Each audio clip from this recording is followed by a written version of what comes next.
gang violence and other kind of violence. Guess what? I could be at work, at school, in my car, I can still get shot by the police, but I can get shot anywhere. So it is what it is.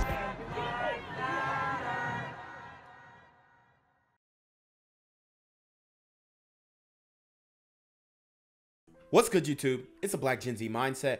Make sure you go ahead and like, comment, share, subscribe. Let's get into the video.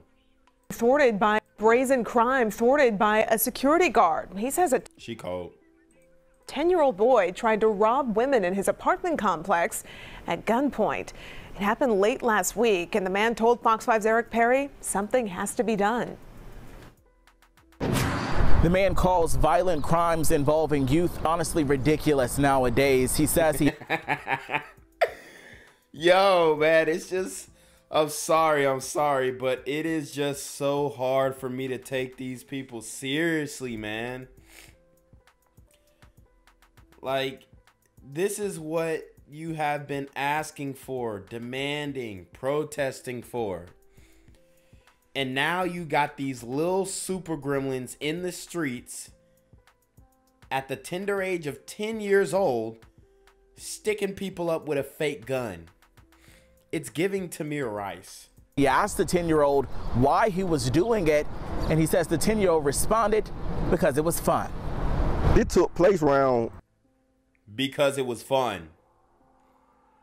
These super gremlins are on demon time. 10, 11 o'clock in the morning, meaning that he should have been in school.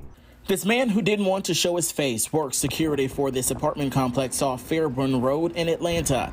He says Thursday morning. Oh, I was literally just there. I just left Atlanta. I just came back.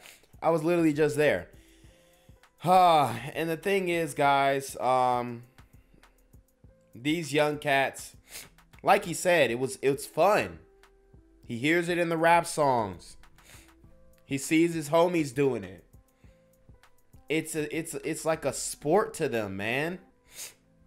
And like I always say, sisters, come get your kids. Morning, residents came running into the leasing office with disturbing claims. One of the female resident, 65 give or take, ran over to the office and say, hey, the guy behind the building, he just chased me with a gun trying to rob me. They confronted who they thought was a teen but turned out to be a 10-year-old boy. They ordered him to drop the gun, or what he thought was a gun. It looked like a real gun that was a 38 or a 357. But it come to find out after we did a further investigation, it was actually an airsoft gun that he painted in place, tape on the handle where you couldn't identify that it was a fake gun. Wow, so again, it's very similar to the Tamir Rice situation. This 10-year-old could have lost his life. And he painted the gun so that you couldn't tell that it was a fake gun. This happens all the time in the community. I mean, it happens with regular kids where you got the little airsoft gun, it got the orange tip, and you want it to look real. So you paint the orange tip black. Okay? But this type of thing can cost you your life. And I just don't think that that kid was really aware of the gravity of his decisions. Like I said, I mean, he thought it was fun. To look at the makeshift gun, the man says it's hard to tell if it was fake or real. It's easy to take a person life, meaning anybody can squeeze a trigger and kill someone. The thing is, it's harder to save a person's life, meaning that you have to go a lot of different ways to make sure that, hey, this person understand what they got. And you see, he couldn't show his face because this is the hood, y'all. Okay? This is the hood, and these Atlanta hoods do not play, okay? You do not want to get caught lacking, as they call it, in one of these Atlanta hoods, okay? And if he is out here talking to the news investigators and giving insight on what happened and snitching on a 10-year-old, then he could be putting his life in danger. This man says more needs to be done to help steer the youth in the right direction. I asked him, did he know the consequences of what he was doing? And he honestly said no, he was just having fun. He says it will take a team effort to prevent incidents like this from happening again. Security and the police need to work together because most of the time security and these problems. What? Security and the police? Nah, this is the parents' job. Why wasn't he at school? Who is his mama and daddy? These projects, they can relay the information to the police to come in to, you know, do what they need to do. I did reach out to Atlanta police on this incident. They are working to get me information. In downtown Atlanta, I'm Eric Perry, Fox 5 News. I'm here on the corner of MLK and Medgar Evers, and it's a very tranquil scene compared to just a couple hours ago where a drive-by shooting just took place. Excuse me, I'm getting live updates as we speak. I've just been updated to the amount of casualties from this drive-by shooting, and I'm getting reports that 2 people were actually declared deceased and 27 others were shot and injured but are in stable condition. And although we must pray for the families of the fallen, we must also praise God for the aim of the super gremlin. If you want to know more about the victims of this crime, make sure you add BGZM News 17 on Patreon at www.patreon.com/blackgenzmindset.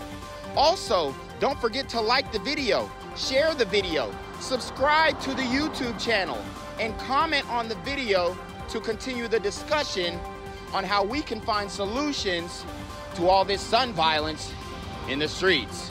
For more hard-hitting news coverage from the community, by the community, I'm Jenquavius Jackson, here live, reporting from Atlanta, Georgia, BGZM News 17. And cut. All right, dog. Let's get the out of here before these niggas come back. Whoa. Yo! Whoa. Ain't that nigga Jake? Nah, that ain't me. That ain't me. He just went live That with ain't that me. funky ass suit That's on. that nigga. That's not me. Hey, get that nigga. Jenquavius Jackson, here live, reporting from Atlanta, Georgia. Pray for me. Now we're hearing from one of the 3 sisters shot while celebrating a birthday party. That woman fired back and killed a man who she says was attacking them for no reason. Woo! These women ain't playing. They done took my advice and got strapped up. Now, if you mess with them, they're taking your life. And shout out to them for defending themselves. I have no problem with it. If you trying to mess with her in any way, look, by all means, sis. Channel 2's Tom Regan now live at Grady Memorial Hospital, where another sister is still being treated for gunshot wounds. Tom. Yeah, that's right. Only one of the 3 sisters who was shot remains here at Grady Hospital, although feel very fortunate to have survived this hail of gunfire from a man who appeared deranged. The side of this Cleveland Avenue apartment building remains marked with bullet holes. Cleveland Avenue, again, it's going down on Cleveland Avenue. As 3 sisters and other family members celebrated one sister's birthday Saturday night, a man who lives in one of the units came charging out. He came down with a fanny pack over him and a gun in his fanny pack. He came down there with the intent to shoot. This woman, who wasn't among those shot, says the man falsely accused them of disrespecting his sister, who they didn't know.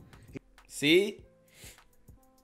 I'm telling you, it can happen over nothing. He could have been high. He could have been, who knows?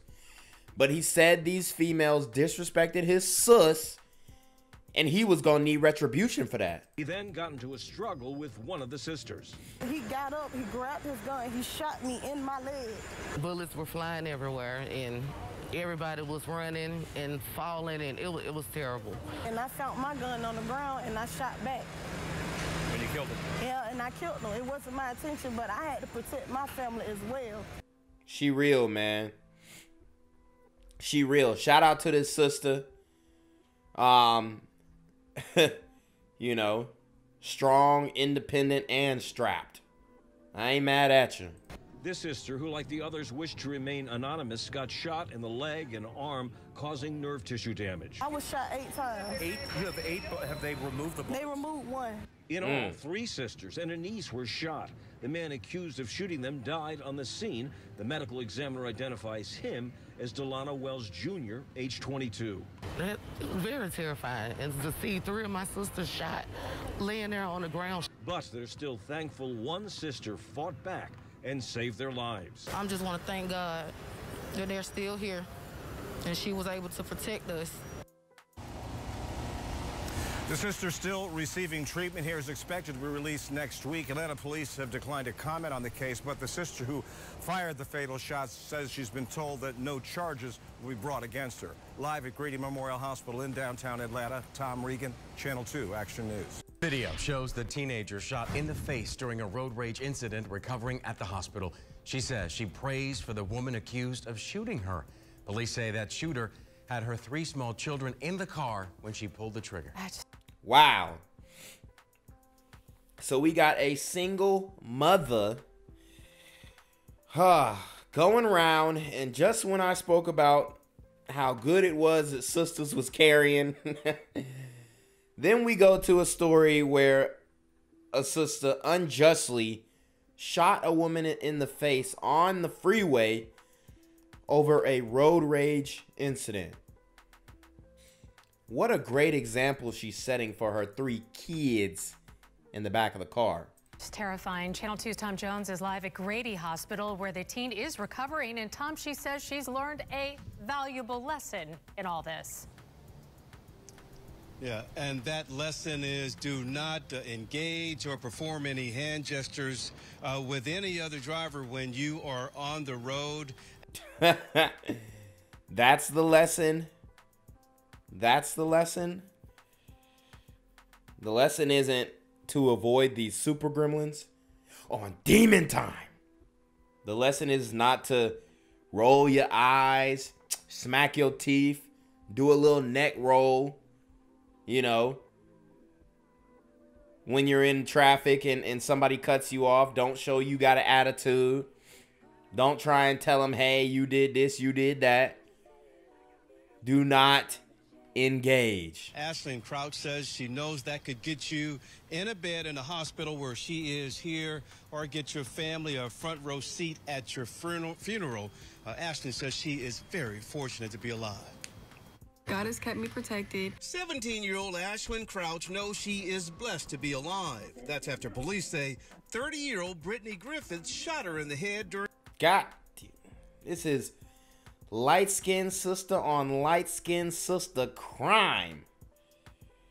Now where her kids gonna go? Because we, I mean, we don't know the daddy. We don't know where he's at, but we can only assume by the character of this woman that he's a bum nigga. During a road rage incident, Ashlyn wanted to share this message. The woman who shot me, I'm still alive and I will continue to live. I pray you find God and have mercy on your soul.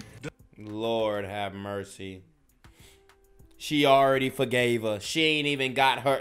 She ain't even went to trial and she done already forgave her. Man, look. This is crazy. This is crazy. But let one dude do her wrong and she, hey, men ain't this, men ain't that. But you forgive the woman who shot you in the face. Oh, okay. Douglasville police say Griffith had her 3 small kids in the car when she shot Ashlyn Sunday afternoon. Ashlyn was a passenger in the car with 3 other teens when she says the driver accidentally cut Griffith off on I-20 in Villa Rica. She says Griffith gave them the middle finger. She says they gave her one back. She now advises people not to do that. Yeah, I mean, flicking off a sister gremlin, you're asking for it. Because if it ain't her, she gonna get her boyfriend. And he gonna finish the job. These super gremlins are on demon time. You never know what someone is thinking or if they're in their right mind. Stay alert and keep gestures to yourself. Police say the teens snapped this photo of Griffith pointing a gun at them. As they got to the Chapel Hill Road exit, that's when police say Griffith fired a shot hitting Ashlyn. Prosecutors were stunned at what they say Griffith did after the shooting. When she exited off Chapel Hill Road, she then went to get her nails done. Griffith... Oh, God. Only in Atlanta, baby. So this woman shot a teenage girl in the face. So much for the sisterhood. And then after that, she proceeded to get her nails did, honey, because that girl made her break a nail pulling the trigger. You cannot make this stuff up. Eventually turned herself in. Ashlyn says she is on the mend. Doing good, and I'm still alive. I thank everyone out there who prayed for me. And prosecutors say Griffith turned herself in. She confessed and said she threw the weapon in the Chattahoochee River. She faces several charges, including aggravated assault and first-degree child cruelty. Woo! First-degree child. I guess she losing custody of them kids. These super single mother gremlins are on demon time. And she could face other charges. She's being held without bond. We're live in downtown Atlanta, Grady Hospital. Tom Jones, Channel 2 Action News. Gang violence and other kind of violence. Get away! I could be at work, at school, in my car, and I can still get shot by the police. I can get shot anywhere. So it is what it is.